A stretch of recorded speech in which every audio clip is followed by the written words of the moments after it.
Hey guys, Popped Up here. With the Western release of Lost Ark just a few weeks away, I wanted to start a series of videos that delves into the prioritization of some of the endgame content. Today I want to talk about the Epona quest system, and discuss which Epona Dailies, Weeklies, and Reputations might be best to prioritize for the Western release of Lost Ark. I do want to acknowledge that the majority of Epona Dailies are gated behind lengthy chain quests, since we're not 100% certain which of these quests will be available at launch. I will talk about the quests in more of a vague sense, focusing more on the types of rewards that should be prioritized, rather than the specific quests themselves. With all that said, let's get into it.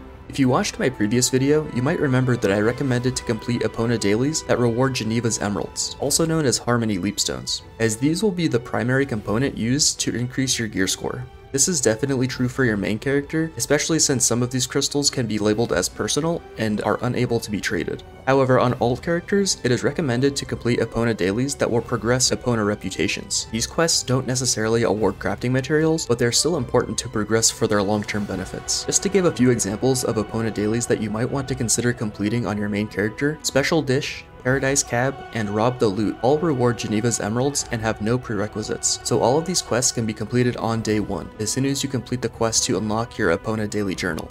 There are other Epona Dailies that you can unlock after completing the relevant side quests, and you may want to consider working on those if they happen to offer better reputation rewards. I'll also touch briefly on Epona Weeklies. Similar to Epona Dailies, you'll be able to complete 3 Epona Weeklies per character per week. The one caveat is that you can only accept 1 Epona Weekly quest of each type. For example, if you want to prioritize Geneva's Emeralds, it appears that taking the 2 weekly PvP quests for the Colosseum would be a good idea. However, once you accept one of these 2 quests, the other one will become unavailable to accept. The only other quest type that rewards Geneva's Emeralds in Tier 1 is the Guardian quest. The 3rd weekly quest that you choose to complete isn't extremely important, since none of the others offer Geneva's Emeralds. However, since you will most likely be running Chaos Dungeons daily, it might be best to pick up the Chaos Dungeons weekly quest as well, since this quest rewards the highest number of Emerald Shards, which are also used in the processing of gear score upgrades. Emerald Shards are typically more easily acquirable compared to Geneva's Emeralds, so I wouldn't recommend prioritizing these in general unless you're in dire need of some.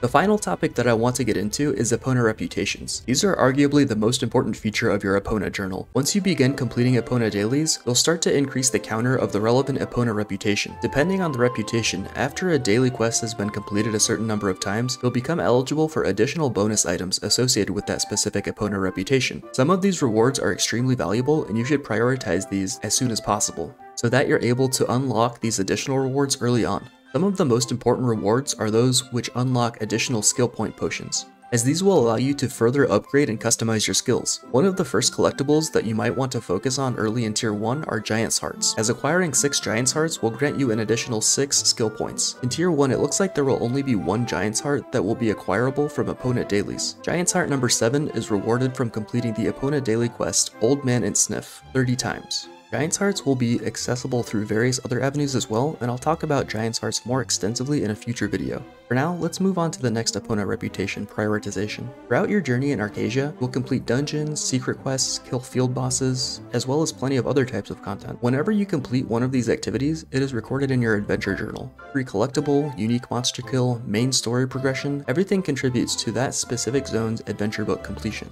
All of these activities make up 100% of the content that can be experienced in that zone, and you're actually rewarded every time you get 10% closer to completing your adventure book. Some rewards are very minor, such as Feathers of Resurrection or recovery potions. However, the more of a zone you complete, the better your rewards become. Once you complete 100% of a zone, you are rewarded with that zone's Ignea token. Once you receive 8 Ignea tokens, you become eligible to receive another 6 skill points. How is this related to Epona Reputation? Well, because some of the collectibles that you will need in order to achieve 100% adventure book will come from Epona Daily Reputations. In fact, there are 2 collectibles that come from Epona Reputations that are used in recipes that will help you reach 100% in the Rohendel zone. The Epona Reputation Shattered by Chaos tasks you with completing the Epona Daily on the Long Spur. Once you complete this quest a total of 6 times, you will become eligible for the level 3 reward, Rohendel Broth. Once you receive the Rohendel Broth, you will have to combine it with another quest reward to craft the Soup Ear of a Sniff, which will get you one step closer to completing your Rohendel adventure book. Similarly, completing the Epona Daily Wuthering Heights 15 times will reward you with Alpharin Pollen. This can then be combined with the secret essence to craft Elixir of Secret Vision. Before I wrap this video up, I do want to acknowledge that there are other collectibles that come from Epona Reputations as well. These include Island Hearts and Masterpieces, among others. The reason that I did not include island hearts as a priority reward to target is because there are so many island hearts in the game that are easily attainable, and you really only need 20 total island hearts to receive the skill potion that is rewarded through island heart collection. Similarly, masterpieces are collected in various other ways, and there are no skill points associated with the collection of masterpieces. What do you guys think? What types of Epona reputations are you prioritizing in Tier 1? Let me know in the comments down below.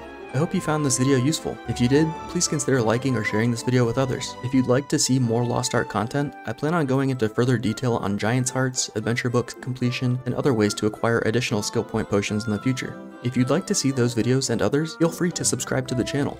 Well, that's all for now. I appreciate your time, and I'll see you in the next video.